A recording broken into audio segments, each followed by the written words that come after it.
Hey guys, what's up? In today's video, I'm going to show you how to make this simple pita bread. I'm getting this recipe from theplasticfreechef.com, so go check out her blog, have a look at her recipes. And everything, as you can guess, is made without plastic packaging. So that is why we are making pita bread at home instead of buying them at the shop, because we don't want to buy them with a plastic bag. It's also cheaper and tastier to make them at home, so we just prefer to make them at home instead of buying them in the shop. So to make this pita bread, you need 3 cups of flour, 1 cup of warm water, 1 packet of yeast, 1 teaspoon of salt, and a teaspoon of sugar.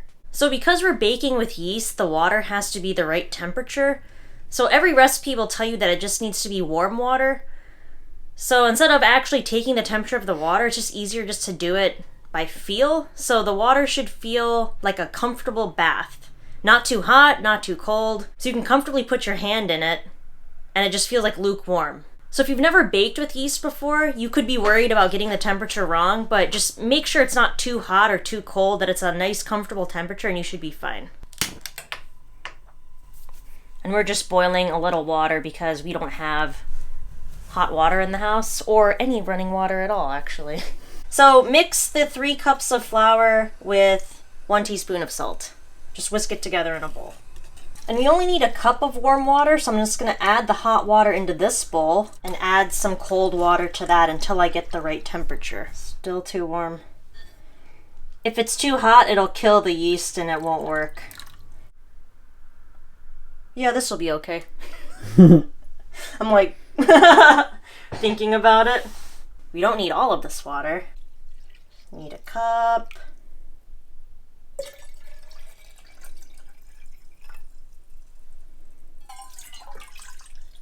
Then you want to add a teaspoon of sugar to the water. And this is to feed the yeast.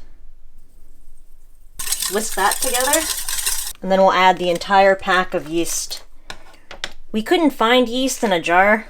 We tried. And then we're going to let this sit for 5 minutes so the yeast can activate. It's bubbled up a little bit. That means we're good to go. You can smell it too. Mm-hmm. So I'm just going to add this to the flour and salt and mix it together. And there really isn't like a wrong way to mix this. Just mix it together until it forms a nice dough ball. And then once it starts to come together more, we'll use our hands. I'm not wearing my baking dress today. Oh yeah.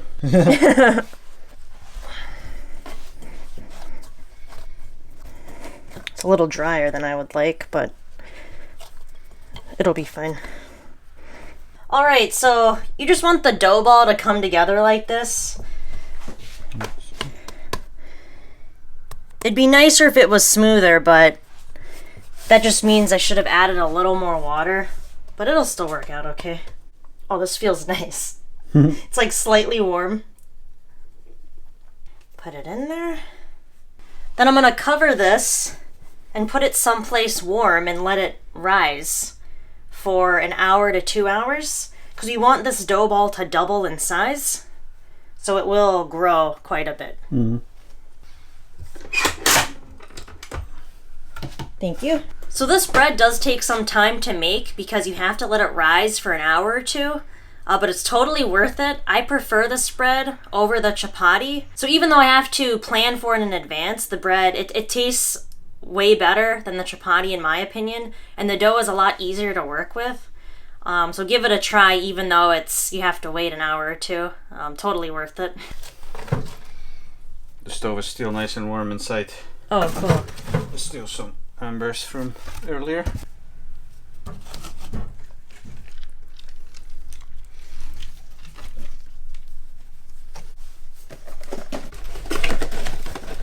I see, Aika.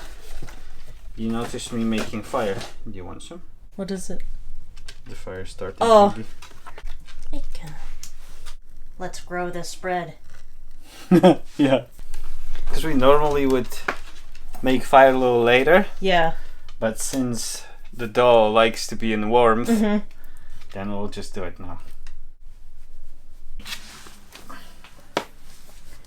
There you go. Is that what you wanted? So it's been around 30 minutes. We're just gonna check on the bread and see what it looks like. Oh, so it has grown. Nice. It's not quite there yet, so we'll let it go for longer. Maybe another 30 minutes or so. And like you can do it with the oven too, where you just start the oven a little bit and open the door and put the dough on the open door. Oh yeah, to keep it nice and warm. But yeah, if it's totally cold, like where you live inside, then it's not gonna rise. So yeah, the warm is way better. Yeah, you need it to be warm, because then this will just like keep growing. All right, so it's been just under an hour, and we're just going to go for it and start making the pita. So this looks good when you can touch it like that and your finger stays.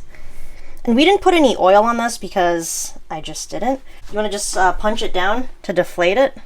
So why do you have to deflate it? I don't know. That's just what you do. Oh, okay. I think it's maybe just, it's easier to work with when it's deflated. Oh yeah, it didn't stick, see? I'm just gonna cut this into 8 pieces. Yeah, like nothing compares to homemade bread, for real. And now I'm just gonna shape these into little balls. I like using yeasted dough because it's not so sticky. Like the chapati dough, I had to use a lot of flour to get it to like not stick to the cutting board, but this is like, it just has a different feel. So now I'm just gonna roll these out using my rolling pin. I don't remember how thin I made them before.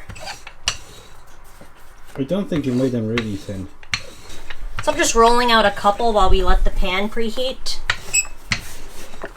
And it's alright if they just chill here on the side. It's actually better for the breads to do that.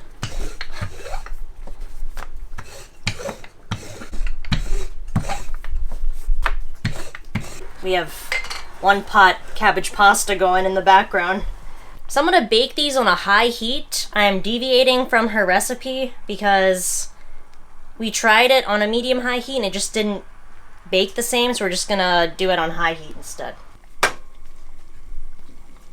And I'll have these bake for maybe like a minute, minute and a half on each side. And just monitor them and see how they go. Alright, let's see. A little bit of puffing going on. It's pretty light underneath, see? So I'm gonna let it go for a little longer. So it's a minute 30, I'll flip it now. That looks better. Let's see. Oh yeah, see? So with these you can flip them back and forth a little bit. And based on my research, if you push this down, that's what gives you a pocket on the inside. But I don't really care if it has a pocket or not. Ooh, it's getting warm in here. We have both burners and the wood stove. Yeah.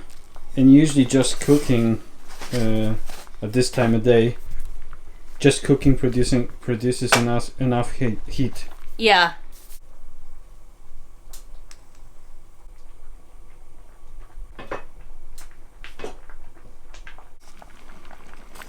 Oh, this looks so good.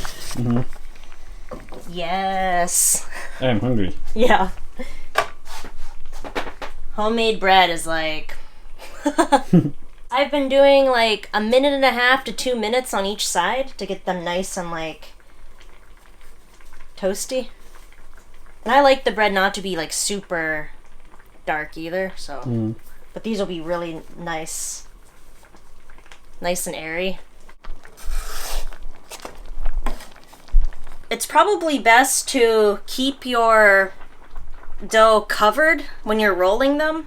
So like once you roll them out, put a tea towel or something over them to keep them from drying out, because I've noticed that these aren't puffing up as much because when the dough is sitting here on the cutting board, the top kind of dries out. So if you have something to cover them while you're waiting to bake them off, they'll remain like nice and soft and they'll puff up more. Check out my mountain of pita bread.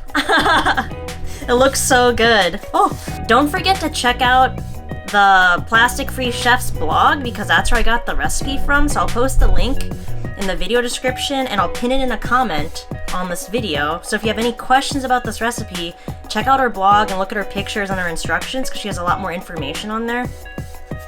Oh, nice. It's good. As we expected it to be.